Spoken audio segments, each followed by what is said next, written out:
Hello friends, मी भावना. माझ्या चॅनलमध्ये मी तुम्हा सर्वांचे मनापासून स्वागत करते. कसे आहात तुम्ही सर्व? आय होप तुम्ही सर्व आनंदात असाल. स्वामींच्या कृपेने तुमच्या सगळ्या चांगल्या इच्छा पूर्ण होत आजचा दिवस तुम्हाला खूप छान आणि आनंदाचा जाऊ. 2 मार्च रोजी चैत्र पौर्णिमा आहे. चैत्र महिना हा आध्यात्मिक दृष्ट्या अतिशय महत्त्वाचा मानला गेला आहे. म्हणजे चैत्र महिन्यात हनुमान जयंती ते 2 तारखेला हनुमान जयंती सुद्धा आहे. आणि या महिन्यातच चैत्र महिन्यातच गुढीपाडवा येतो आणि चैत्र महिन्यातच आपल्या स्वामी समर्थ महाराजांचा प्रकट दिन येतो. तर चैत्र महिन्यात हे असे शुभ दिवस येत असतात, म्हणून चैत्र महिना आध्यात्मिक दृष्ट्या अतिशय महत्त्वाचा मानले गेला आहे. चैत्र महिन्यात जेवढी जास्तीत जास्त होईल तुम्ही देवांची सेवा करा.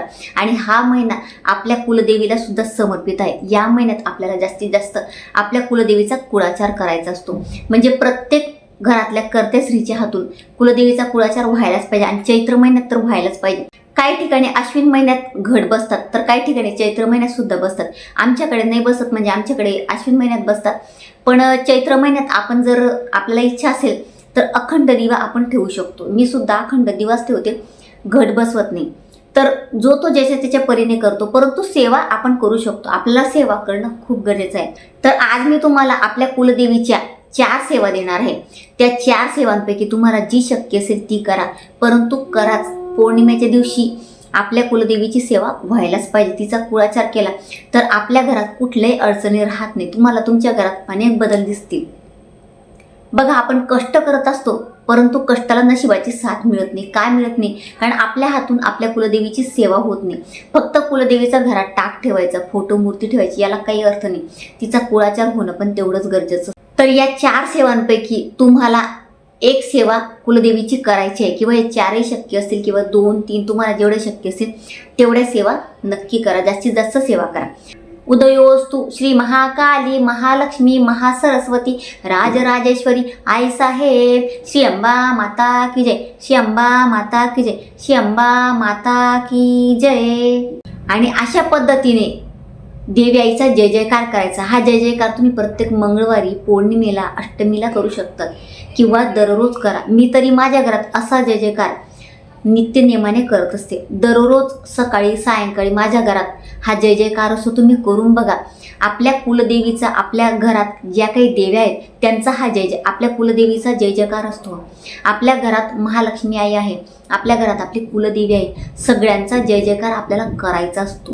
पौर्णिमेच्या दिवशी थोडंसं सकाळी लवकर उठा आणि त्यानंतर तुम्हाला कुलदेवीच्या टाकावर अभिषेक करायचा आहे.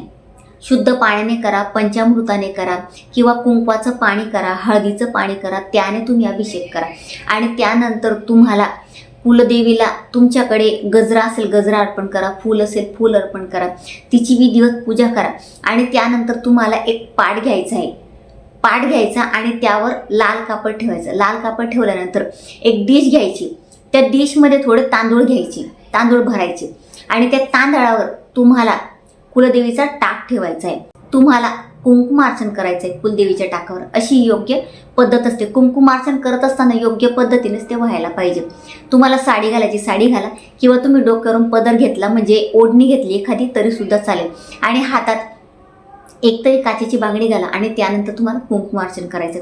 कुंकुमार्चन करत असताना श्रीसूक्तम म्हणायचं आहे. 1 वेळा म्हटलं तरी सुद्धा चालेल किंवा 16 वेळा म्हणा.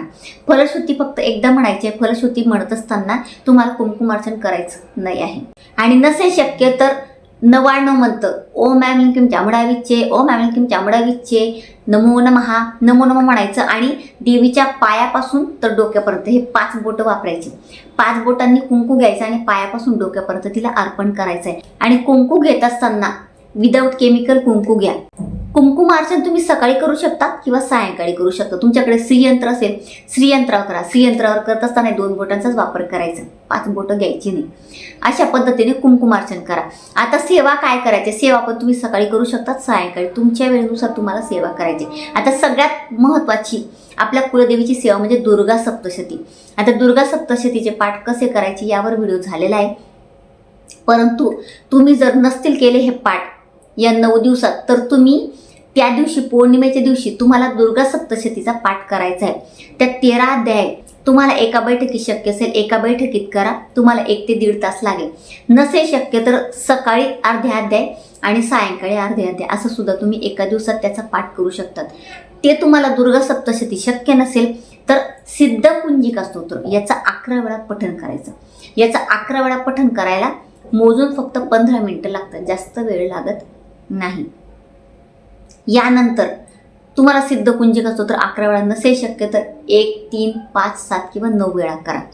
आणि यानंतर येतं ते म्हणजे आपल्या कुलदेवीचा मंत्र 99 मंत्र. ओम ऐं जांभळाय विच्चे या मंत्राची 1 माळ तुम्हाला जप करायचा आहे. आता ही झाली आपल्या कुलदेवीची सेवा. आणि यानंतर तुमच्या घरात श्रीयंत्र असेल किंवा नसेल तरी सुद्धा तुम्ही लक्ष्मी मातेची सुद्धा सेवा करा, आवर्जून करा. लक्ष्मी मातेची सुद्धा या दिवशी सेवा व्हायला पाहिजे. तर या दिवशी लक्ष्मी मातेची सेवा म्हणजे श्रीसूक्तमचं तुम्ही सकाळी किंवा सायंकाळी पठण करा. आणि यासोबतच कुंकुमार्चन तुम्ही श्रीयंत्रावर करणार किंवा श्रीयंत्र नसेल तर तुमच्याकडे लक्ष्मीची मूर्ती असेल तर पायापासून तर डोक्यापर्यंत तिला सुद्धा कुंकू अर्पण करायचं आहे तुम्हाला. आणि जे तुम्ही कुलदेवीच्या टाकावर कुंकुमार्चन केले तर ते तांदूळ उरले तर ते पक्ष्यांना खाऊ घाला किंवा त्यात कुंकू असेल थोडाफार राहिला तर तुम्ही म्हणजे निर्माला टाकू शकतात किंवा तुमच्या धान्यामध्ये सुद्धा ते टाकू शकतात. महालक्ष्मी अष्टकमचं 11 किंवा 16 वेळा या दिवशी पठण नक्की करा किंवा कमीत कमी 1 वेळा तरी करा. आणि महालक्ष्मी मातेचा लक्ष्मी गायत्री मंत्र ओम महालक्ष्मीच विद्महे विष्णू पत्नीच धीमहि तन्नो लक्ष्मी प्रचोदयात हा मंत्र 108 वेळा याचा जप करा. या मंत्राचा तुमच्याकडे कमळगठ्ठ्याची माळ असेल ती घ्या किंवा तुम्ही स्फटिकाची माळ घेतली तरी सुद्धा चालेल. किंवा तुम्हाला हा मंत्र नसेल शक्य तर तुम्ही ओम श्री महालक्ष्मी नमः किंवा हा मंत्र सुद्धा शक्य नसेल तर तुम्ही श्रीम या बीज मंत्राचा जप करा. मी ज्या सेवा तुम्हाला सांगितल्या त्यातल्या ज्या शक्य असतील त्या तुम्ही नक्की करा. एखादी सेवा तरी करा. आणि सेवेसोबत कुंकुमार्चन नक्की करा. तुमच्या घरात जेवढ्या देवी असतील, अन्नपूर्णा असेल अन्नपूर्णाच्या मूर्तीवर सुद्धा तुम्ही कुंकुमार्चन करू शकतात. या दिवशी सेवा करा, सेवेला महत्त्व द्या. जर पौर्णिमेच्या दिवशी प्रत्येक महिलांनी अशा पद्धतीने आपल्या कुलदेवीची महालक्ष्मी आईची सेवा केली तर तिच्या घरात कशाचीच कमतरता भासत नाही. आणि जे काही आपण कष्ट करतो त्याचं चीज होतं, म्हणजे नशिबाची साथ आपल्याला मिळते. कष्ट करून नशिबाची साथ मिळत नाही. का मिळत नाही? कारण आपण कुलदेवीची सेवा करत नाही, कुलदेवतांची सेवा करत नाही, आपल्या गुरूंची सेवा करत नाही. तर आपल्याला कुलदेवीची, कुलदेवतांची आणि आपल्या गुरूची आणि आपल्या पितरांची सेवा सुद्धा करायची आहे. तुम्ही सगळ्यांची सेवा करा. आणि त्यानंतर बघा तुम्हाला घरात तुमचे काही दोष दिसणार नाही, तुमच्या सगळ्या अडचणी संपतील, तुम्हाला पैशांच्या कसल्याच समस्या भासणार नाही, सगळ्या समस्या तुमच्या दूर होतील. आणि तुम्हाला मला कमेंट करायची गरज पडणार की ताई हा प्रॉब्लेम आहे, तो प्रॉब्लेम आहे, आम्हाला सेवा द्या, आम्हाला अशा अडचणी येतात तर आम्हाला सेवा द्या, काहीतरी उपाय द्या. काहीच मला विचारावं लागणार नाही तुम्हाला. तुम्ही फक्त आईवडिलांची सेवा, गुरुची सेवा करा आणि पितरांची सुद्धा सेवा करा. तुम्हाला सगळं काही मिळणार आहे. ही सेवा आपल्याला करावीच लागणार आहे. आणि चैत्र महिना अतिशय पवित्र मानला गेला. चैत्र महिन्यात आपल्या कुलदेवीचा कुळाचार होणं खूप खूप खूप जास्त गरजेचं आहे. या सेवा आपण करत नाही म्हणूनच आपण म्हणजे मागे पडतो, सेवेत मागे पडतो म्हणून आपल्याला अडचणी दिसतात. तुमचे पिरियड्स आले तर तुमची जाव, नणंद कोणीतरी असेल किंवा तुमची मोठी मुलगी असेल तिला सांगा करायला. नसेल कोणी तर काही हरकत नाही, तुम्ही मोबाईलवर लावून द्या आणि श्रवण करा. तुमच्या घरात ज्या ज्या गोष्टी मी सांगितल्या त्याचं पठण होऊ द्या, ते श्रवण होऊ द्या. तर महिलांनो नक्की या सेवा करा आणि सेवेला महत्त्व द्या. आणि बघा तुम्हाला तुमच्या घरात काहीच अडचणी दिसणार, तुमच्या घरातली सगळी नकारात्मकता दूर होईल, तुमच्या घरातले सगळे दोष दूर होतील. तर अतिशय छोटीशी माहिती ती जी मला तुम्हाला द्यायची. तर जर तुम्हाला माझा आजचा व्हिडिओ आवडला असेल तर व्हिडिओला लाईक, शेअर, चॅनलला सबस्क्राईब आणि आपल्या भावनाच लाईफस्टाईल या फेसबुक पेजला फॉलो नक्की करा. पुन्हा भेटूया अशाच एका नवीन व्हिडिओसोबत. तोपर्यंत सर्वांना श्री स्वामी समर्थ.